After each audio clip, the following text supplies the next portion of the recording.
তারপর কী করলাম, এইটিপিও স্যারকে ফোন করলাম যে স্যার এরকম পরিস্থিতি, আপনি ফোর্স পাঠান, তাড়াতাড়ি এসে দিয়ে যান। এবার তারপর কি হলো, আমাদের যে জামলদা ফাঁড়ির যে মানে এএসআই, উনি আসলো, এসে এবার কোনো কথা বলা নাই, কাউকে কোনো জিজ্ঞাসা করা নাই, ডাইরেক্ট আসলো, এসে আমাকে একটা থাপ্পড় দিয়ে ছেলেটাকে নিয়ে যাচ্ছে। তখন সাধারণ পাবলিকটা খুব ক্ষিপ্ত হয়, ওর ওপর চড়া হতে থাকে, কিন্তু তারপর আমি ওকে বাধা করলাম যে তোমাদের কিছু করতে হবে না।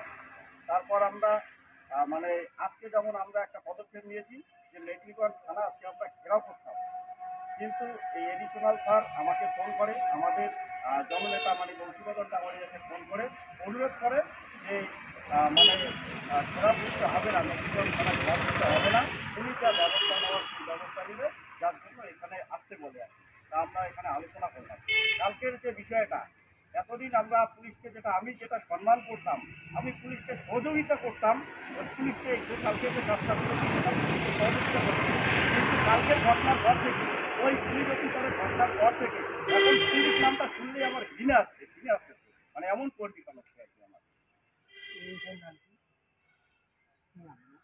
ওনার নাম বিশেষ তামা।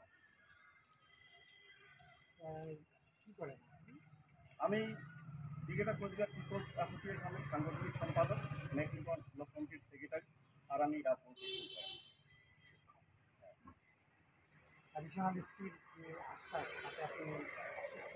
হ্যাঁ, স্যার তো আমাদের আশ্বাস দিল, আমরা দেখি কয়েকদিন অপেক্ষা করে দেখি, তারপর যদি ব্যবস্থা না হয় তাহলে আমরা বৃহত্তর আন্দোলন করব। আমার নাম রবি রায়। ঠিক আছে।